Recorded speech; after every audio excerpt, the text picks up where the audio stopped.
Good morning friends. Prabhakar Singh knowledge अड्डा में एक बार फिर से आपका स्वागत है।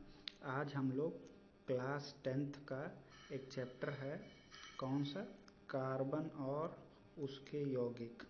कार्बन और उसके यौगिक। फ्रेंड्स, यूपी बोर्ड एग्ज़ाम में यहाँ से 3 से 5 नंबर के डायरेक्ट क्वेश्चन बनते हैं। उन सभी क्वेश्चंस को आज हम लोग बहुत ही आसान तरीके से समझेंगे, उसके बाद आपको कोई प्रॉब्लम नहीं होगी। तो आइए वीडियो को शुरू करते हैं। तो सबसे पहले हम बात करेंगे कार्बन की। इसका कलर चेंज कर लेते हैं। अब सबसे पहले बात करते हैं कार्बन की। जो हमारी आवर्त सारणी है उसमें कार्बन को कहाँ पे रखा गया है, देखिए इसका परमाणु क्रमांक कितना है, 6। कार्बन का परमाणु क्रमांक कितना है, 6। और इसका इलेक्ट्रॉनिक विन्यास करते हैं तो क्या मिलता है हमको, ये इसका इलेक्ट्रॉनिक विन्यास करने पे मिलता है जैसे कार्बन 6, तो इसका पहली कक्षा में 2 इलेक्ट्रॉन और दूसरी कक्षा में 4। तो देखिए बाहरी कक्षा में जितने इलेक्ट्रॉन होते हैं वही इसकी क्या होती है, संयोजकता। तो इस प्रकार कार्बन की संयोजकता कितनी हो गई, 4। ये बात नोट करते जाइएगा। इसका परमाणु क्रमांक 6, इलेक्ट्रॉनिक विन्यास 2,4 और इसकी संयोजकता 4। क्यों, क्योंकि बाहरी कक्षा में इसके 4 इलेक्ट्रॉन हैं।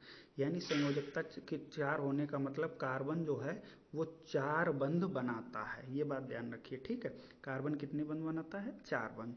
और वो बंध किस प्रकार के होते हैं, ये क्वेश्चन इंपॉर्टेंट है। कार्बन जो 4 बंध बनाता है वो चारों बंध कैसे होते हैं, सहसंयोजक होते हैं, ठीक है। ये बात ध्यान रखेंगे। कार्बन जो 4 बंध बनाता है वो कैसे होते हैं, सहसंयोजक प्रकृति के होते हैं। अब वो देखिए 4 बंध बनाता किस तरह से है, इसको भी नोट करिए।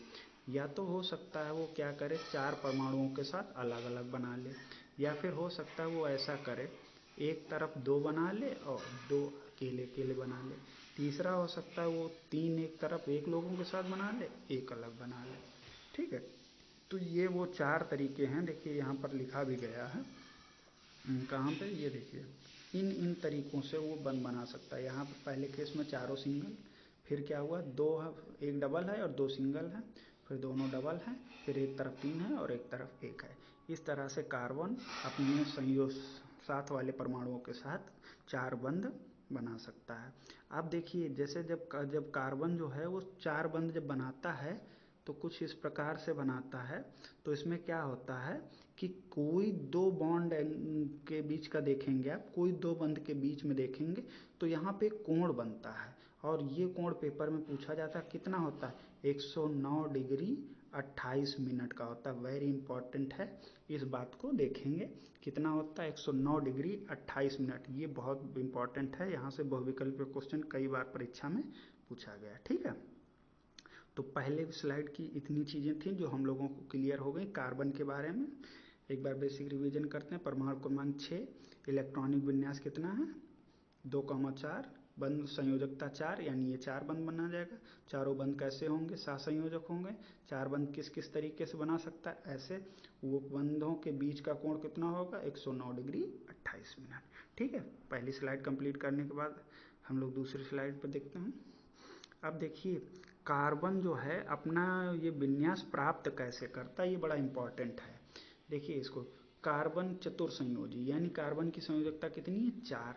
तो कार्बन ना तो 4 इलेक्ट्रॉन खोकर धनायन और ना ही 4 इलेक्ट्रॉन ग्रहण करके ऋण आयन बनाता है। मतलब क्या कर, जो कार्बन के बाहर अभी हमने देखा था कितने थे, 2 और 4। तो कार्बन ना तो ये 4 किसी को देगा और ना ही 4 किसी से लेगा।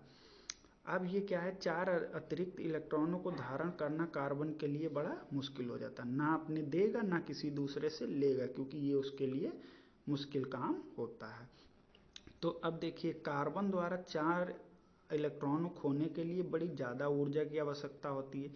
मतलब लेना भी कठिन है और अपने 4 देना भी कठिन है। तो ये बात ध्यान रखिएगा। इसीलिए कार्बन क्या करता है, अन्य परमाणुओं या अन्य तत्वों के परमाणुओं के साथ इलेक्ट्रॉनों की साझेदारी करता है। ये बात ध्यान से देखेंगे, क्या करता है इलेक्ट्रॉन, कार्बन क्या करता है, अन्य परमाणुओं के साथ साझेदारी करता है। तो इस बात को हम लोग देखिए आसानी से समझें, पूरा क्या लिखा है कि कार्बन की जो संयोजकता होती है वो होती है कितनी, हमने पढ़ी है कितनी होती है, 4। तो कार्बन पहली बात तो ना ही 4 इलेक्ट्रॉन निकालता है ना ही किसी दूसरे से 4 इलेक्ट्रॉन लेता है। वो सिर्फ क्या करता है, परमाणुओं के जो दूसरे हैं उनके इलेक्ट्रॉनों के साथ साझेदारी करके आबंध बनाता है। इस बात को ध्यान से देखेंगे, क्या करता है, सिर्फ साझेदारी करता है। ठीक है, तो कार्बन जो बंध बनाता है वो किस प्रकार से बनाता है, किस प्रकार से बनाएगा, साझेदारी करके। ठीक है, जो दूसरे परमाणु हैं उनके साथ कैसे बनाता है, साझेदारी करके बंध बनाता है। आगे देखते हैं क्या होता है। अब देखिए कार्बन किस प्रकार से अभी हमने पढ़ा है बंध बनाएगा, साझेदारी करके आबंध बनाता है। अब यहाँ से ये इंपॉर्टेंट है, ये पेपर में क्वेश्चन आया है, अगर एक ही प्रकार के अलग अलग परमाणुओं के इलेक्ट्रॉनों की साझेदारी से जो बंध बनते हैं उनको क्या कहते हैं, सहसंयोजी आबंध कहते हैं।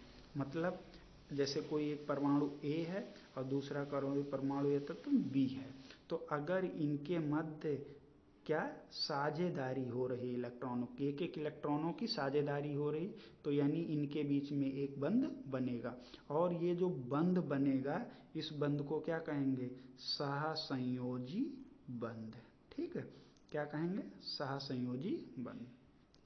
तो कोई पूछे सहसंयोजी बंध क्या होते हैं, तो कहना परमाणुओं के बीच में जो इलेक्ट्रॉनों की साझेदारी से बंध बनते हैं उन बंधों को क्या कहते हैं, सहसंयोजी बंध। ठीक है, तो कार्बन के अतिरिक्त के परमाणु, जैसे कार्बन को कार्बन भी हो सकता है, हाइड्रोजन भी हो सकता है, ऑक्सीजन हो गए, नाइट्रोजन हो गए, क्लोरीन, कोई भी ऐसा आदमी जो इलेक्ट्रॉन का साझा करना चाहता है कार्बन उसके साथ क्या करता है, बंध बना लेता है। ठीक है, तो कार्बन जितने भी बंध बनाता है वो कैसे बनाता है, इलेक्ट्रॉनों की साझेदारी से।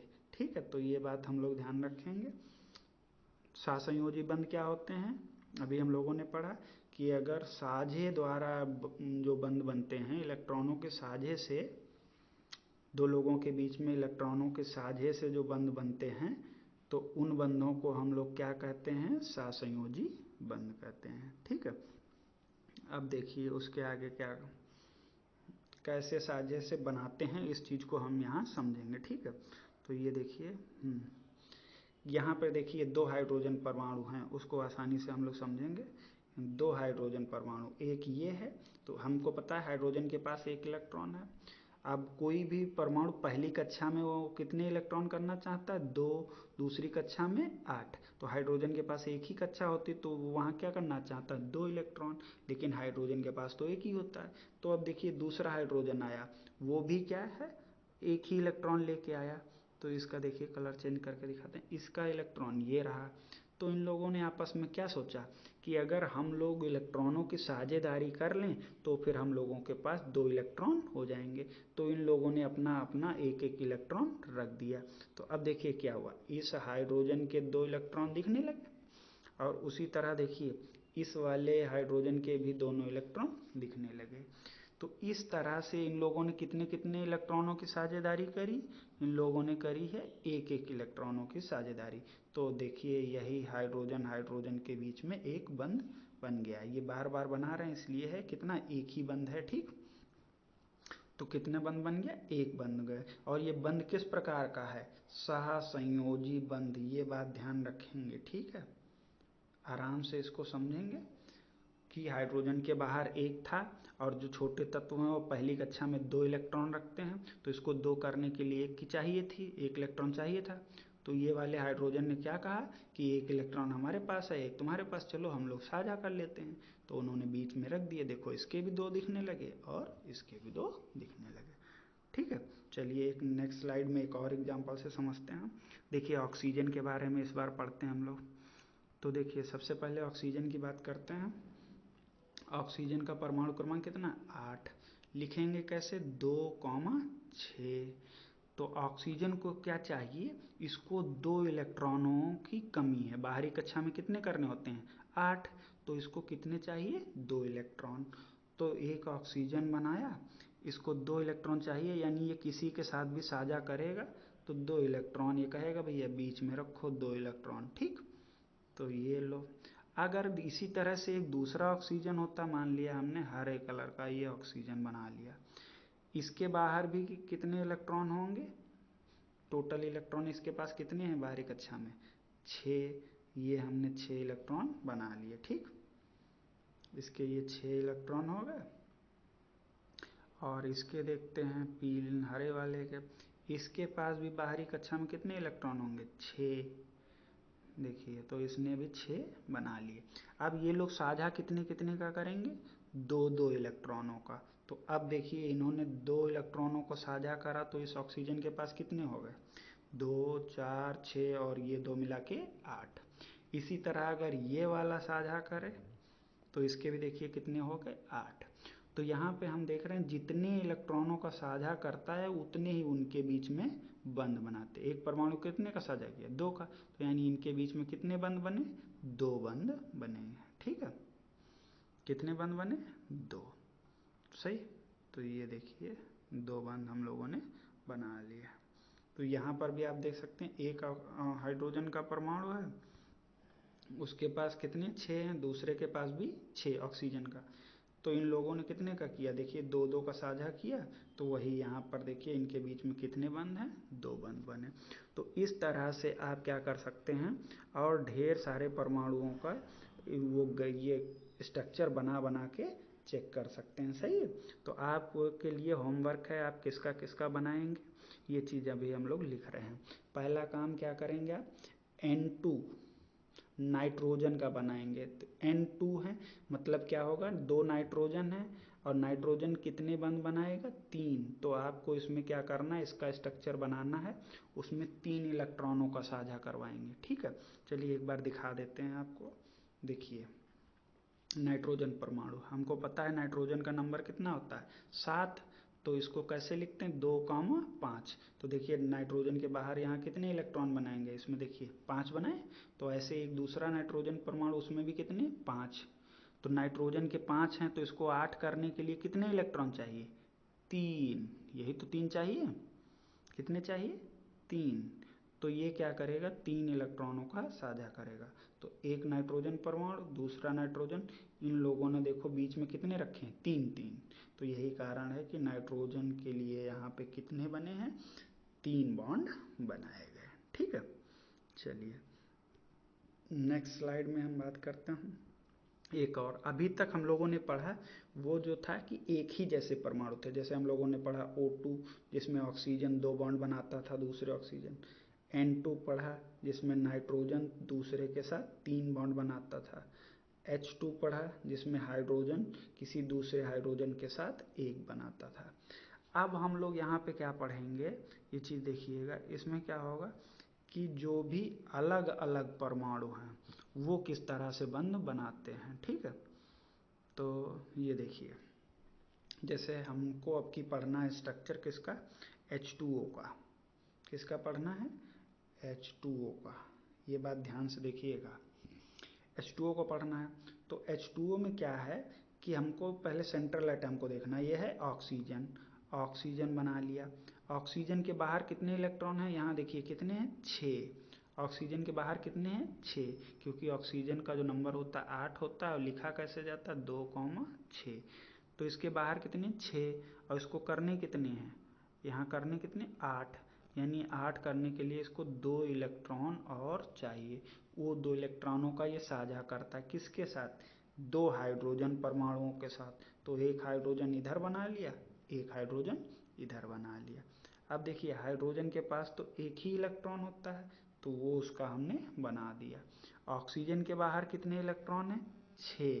तो एक इसने यहाँ रख दिया, एक यहाँ रख दिया, 2, और ये हो गए 3, ये हो गए 4, ये हो गए 5 और ये हो गए 6। तो अब अगर इस वाले ऑक्सीजन को देखते हैं तो देखो इसके 8 पूरे हो गए, और ये हाइड्रोजन के देखो 2 पूरे हो गए, और ये हाइड्रोजन के भी 2 हो गए। तो यानी देखो ऑक्सीजन बीच में है, इधर हाइड्रोजन इधर हाइड्रोजन, दोनों हाइड्रोजन के साथ एक ही एक इलेक्ट्रॉन का साझा किया, तो हमने एक एक बंध बना दिया, ठीक है। तो इस तरह से हम ये चीज़ें बना सकते हैं। अब आइए नेक्स्ट टॉपिक पे बात करते हैं। अब ये इम्पॉर्टेंट क्वेश्चन है, ये पिछली बार के पेपर में आया हुआ है कि कार्बन की सर्वतोमुखी प्रकृति क्या होती है। सर्वतोमुखी कहने का मतलब क्या, सुनिए, लगभग सभी सजीव प्राणी कहने का मतलब क्या है कि या तो वो पेड़ पौधे और या तो वो जीव, यानी कोई भी जीव जंतु जिसमें, तो सभी पेड़ पौधों और सभी जीव जंतुओं में लगभग कार्बन पाया जाता है। तो क्या ऐसा कारण है कि कार्बन लगभग इन सभी चीजों में पाया जाता है, वही क्या है, कार्बन की सर्वतोमुखी प्रकृति है। तो ये पेपर में डायरेक्ट क्वेश्चन आता है, कार्बन की सर्वतोमुखी प्रकृति क्या है।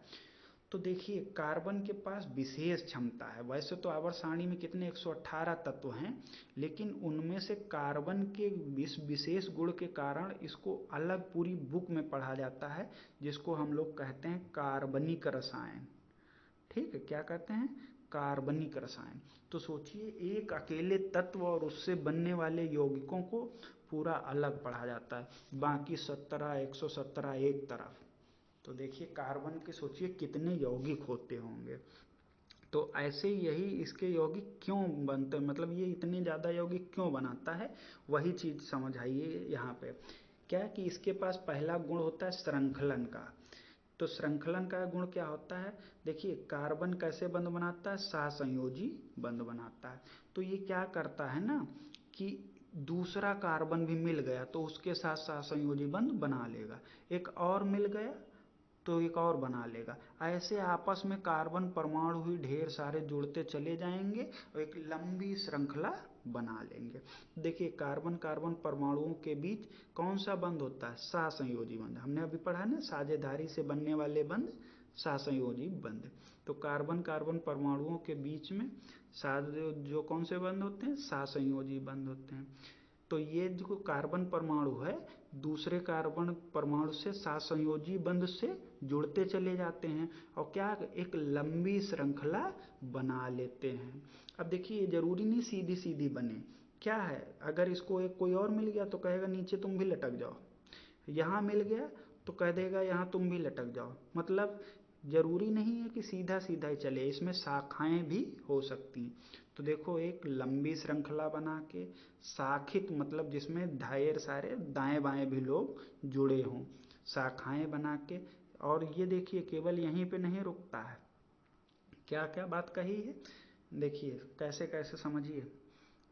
इसने कहा या तो एक लंबी श्रृंखला बनाता चला जाएगा, या तो ऐसा बना लेगा जैसे इसमें शाखाएं निकली हों, या तो एक वलय, वलय मतलब समझते हो, रिंग। देखिए ऐसे करके, मतलब जैसे एक साइकिल की चेन होती है उस तरीके से जुड़ते हुए चला जाएगा, करने वाले यौगिकों का निर्माण करता है। कैसे कैसे यौगिक, चाहे वो श्रृंखला एक सीधी श्रृंखला में हो, चाहे शाखाओं में हो, चाहे एक वलय या इसको अंग्रेजी में कहते हैं रिंग, रिंग के फॉर्म में हो, तो ऐसे ऐसे यौगिक भी ये बना लेता है। ठीक है, दूसरा तो पहला गुण क्या रखेंगे, कोई पूछे कार्बन की सर्वोत्मुखी प्रकृति क्या होती है, तो हम कहेंगे कार्बन में श्रृंखलन का गुण पाया जाता है। कहे का गुण, श्रृंखलाएं बनाने का।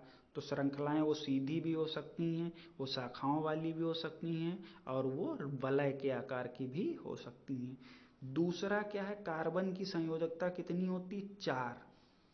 तो इसकी 4 संयोजकता होना भी एक बड़ा कारण है इसके ज़्यादा यौगिक बनाने में। 4 संयोजकता होने से फायदा क्या है, वैसे कोई आदमी है जैसे सोडियम के ले लो, तो ये सिर्फ एक ही आदमी के साथ जुड़ पाएगा, लेकिन कार्बन कितने, 4 परमाणुओं के साथ जुड़ने की क्षमता रखता है। तो यही कारण है कि ये ढेर सारे यौगिक बनाता। तो अगर आपसे पूछता है कार्बन की सर्वोत्मुखी प्रकृति क्या है, तो कहेंगे इसके लिए 2 मेन कारण हैं कि एक तो श्रृंखलाएं बनाने की क्षमता होती है, दूसरा इसकी संयोजकता 4 होती है, इसलिए यह अधिक से संख्या में यौगिक बनाता है। यही कार्बन की क्या है, सर्वोत्मुखी प्रकृति है। अब देखिए, अब हमने पढ़ा था अभी कार्बन के जो जितने यौगिक होते हैं वो लगभग कैसे होते हैं, सहसंयोजी यौगिक। क्यों, क्योंकि कार्बन जितने बंध बनाता है वो कैसे बनाता है, साझे द्वारा। ठीक है, तो ये जो बंध है ये कैसा है, सहसंयोजी बंध। तो इससे जो यौगिक बन के तैयार होते हैं उनको हम क्या कहते हैं, सहसंयोजी यौगिक। तो मान लीजिए आपसे किसी ने पूछा सहसंयोजी यौगिक क्या होते हैं, तो हम कहेंगे ऐसे यौगिक जिनमें परमाणुओं के बीच में कौन से बंध पाए जाते हैं, सहसंयोजी बंध पाए जाते हैं, तो उन यौगिकों को क्या कहते हैं, सहसंयोजी यौगिक कहते हैं। बात समझ में? सहसंयोजी यौगिक कौन से होते हैं, ऐसे यौगिक जिनके बीच में सहसंयोजी बंध पाए जाएं।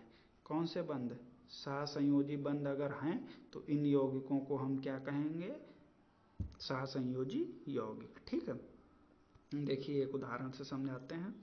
जैसे एक यौगिक का नाम जानते हैं हम लोग, सबसे आसान है CH4, यानी इसको हम लोग मीथेन भी कहते हैं। तो यहाँ कार्बन ने क्या किया, चार साझा करके बनाए, 1 2 3 4, चार बंध बनाए, और चारों बंध कैसे हैं, सहसंयोजी बंध, इसलिए ये जो पूरा यौगिक कैसा होगा, सहसंयोजी यौगिक होगा। ठीक है, तो अब सहसंयोजी समझ गए। अब सहसंयोजी यौगिकों के कुछ गुण हैं, देखिए क्या गुण हैं, ये पेपर में आते हैं डायरेक्ट। क्या कि सहसंयोजी यौगिकों के गलनांक और क्वथनांक कम होते हैं, वेरी इंपॉर्टेंट।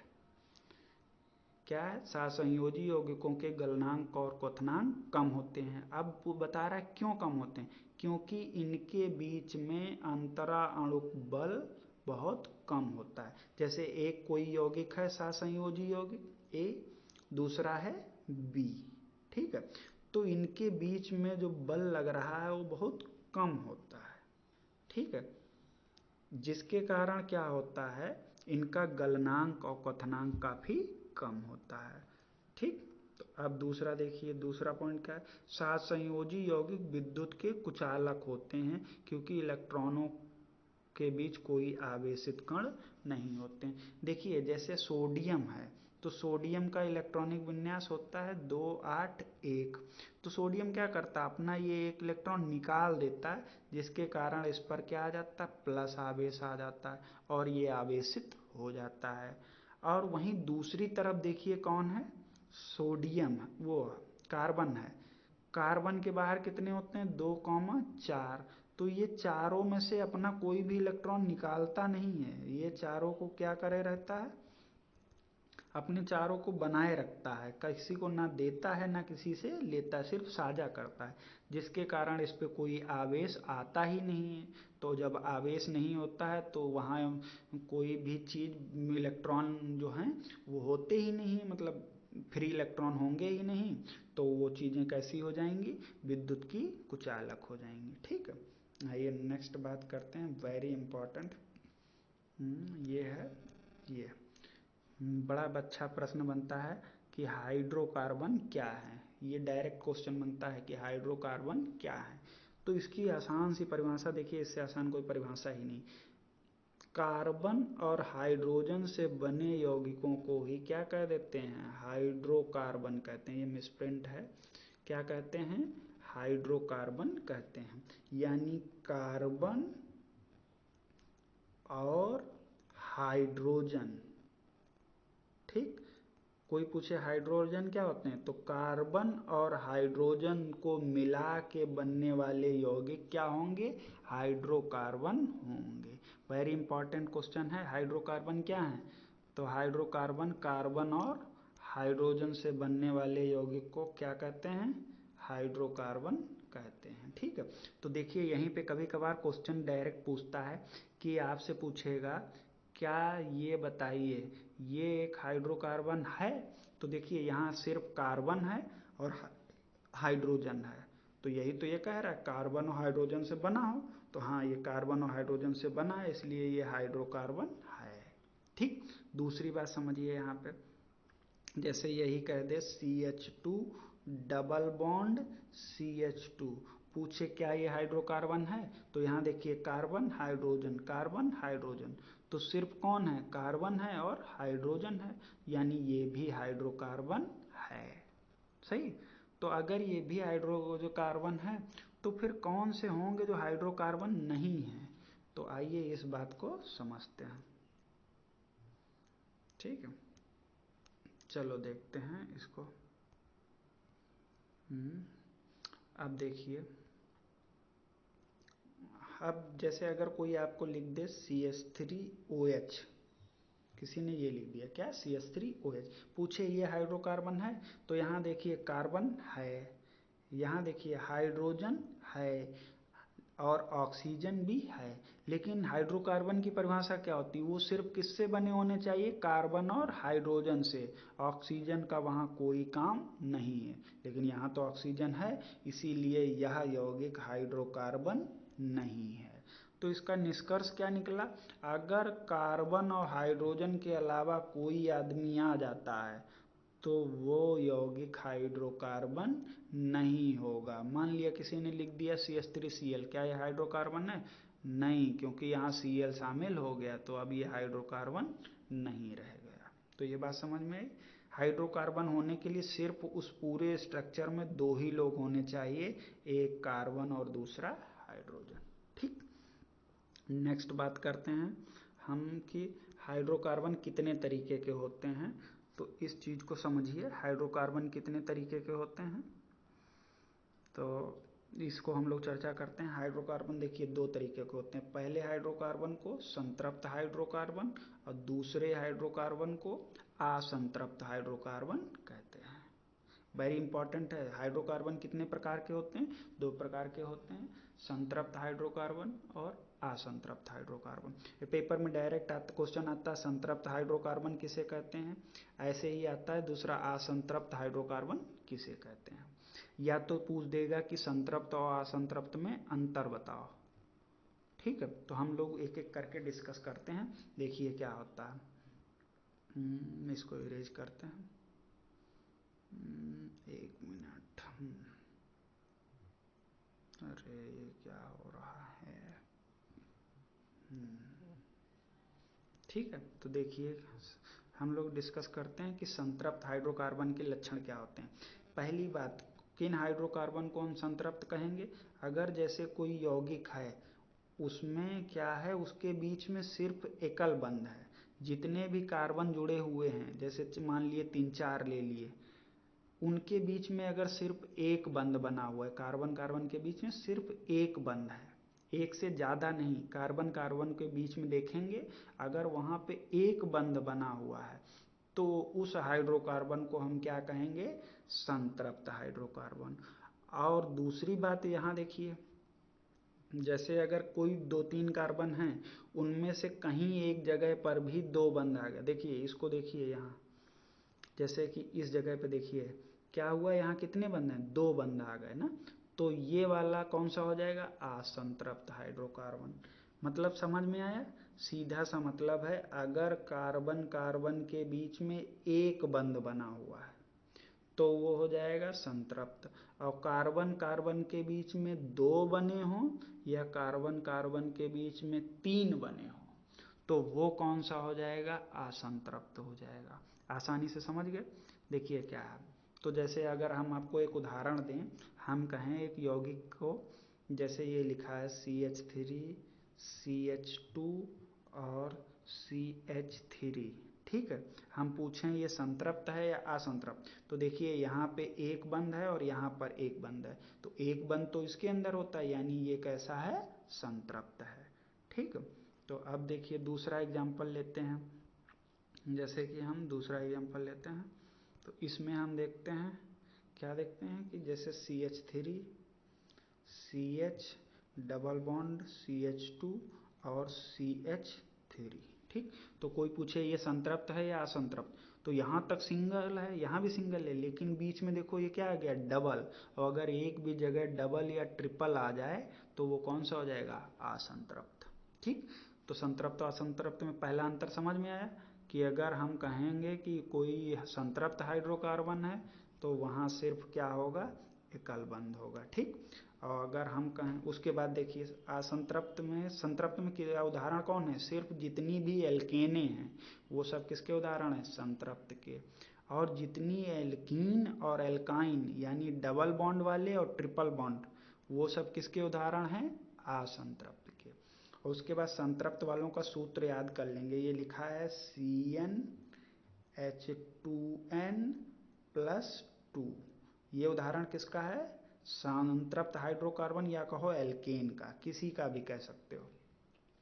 और ये देखो CnH2n क्या लिखा है? CnH2n ये क्या है? एल्कीन का। और CnH2n माइनस के 2 ये सूत्र किसका है? एल्काइन का।